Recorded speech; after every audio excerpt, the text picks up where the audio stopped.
I'm Sara, and this is Club 07 Clear, where I share EMDR insights for clinicians.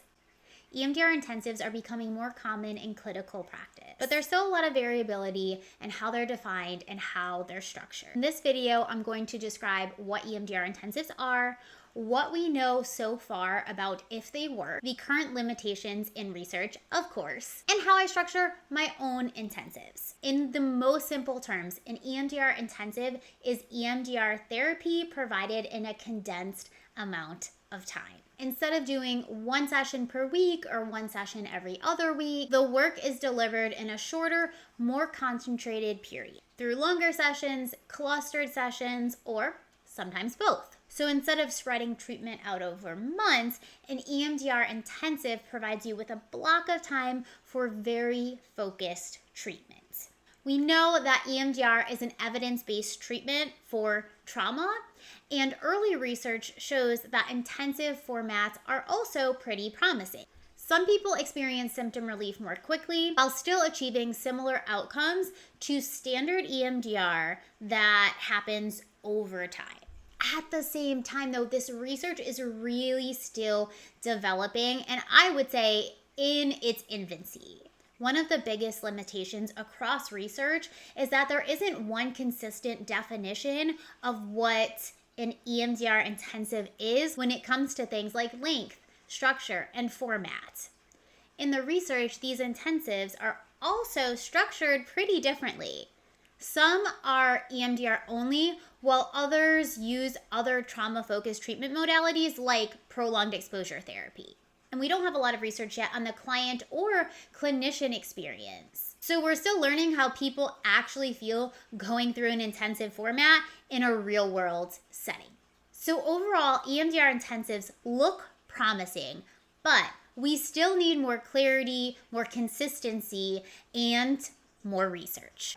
When we think about why EMDR intensives may work, there are a few key ideas. The first is momentum. When sessions are conducted over a large chunk of time or they're happening closer together, there's just a lot less of start, stop, start, stop. You are able to stay with the work in a more continuous way. Because of this, less stuff like everyday stressors in our life tend to come up. That allows you to use less space in therapy for cognitive processing like talk therapy and more time just for that reprocessing. It's just a bit more contained. And for some clients, that structure really helps. Having a clear start and stop can make the whole process feel a bit more manageable. With trauma-focused intensives in particular, one of the ideas is that when you have more time in session, you can work through larger pieces of material in a more contained way, which may reduce how much gets re-triggered or activated in between sessions. So as we've seen, there's really not an exact right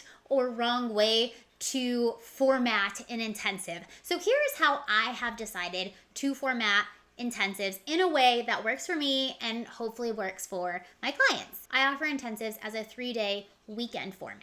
Before the intensive begins, I do a consultation, one, to make sure that they are a good fit for intensives in general, and two, to make sure that they are a good fit for my format of intensives. From there, we complete a full intake appointment so that I can really use that time for history taking and some preparation. The intensive itself takes place over 3 days, and each day usually is about 6 hours long. Of course, there are lots of breaks that are built in to ensure pacing and regulation.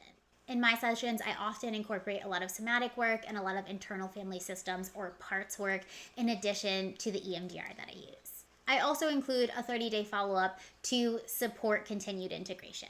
Now, it's really important to note that EMDR intensives are not an appropriate fit for all clients. And they're also not the right fit for all EMDR clinicians. For clients, careful screening and preparedness really matter. It can also be a significant investment in their time, their energy, and their finances. For clinicians, this work requires strong EMDR fidelity, comfort with really extended trauma processing, and the ability to adapt when processing becomes stuck or loops. If you're a brand new EMDR clinician, this is typically not the place to start.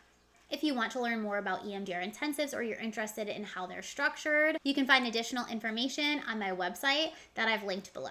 As always, if you enjoyed this video, be sure to subscribe, and thanks for watching.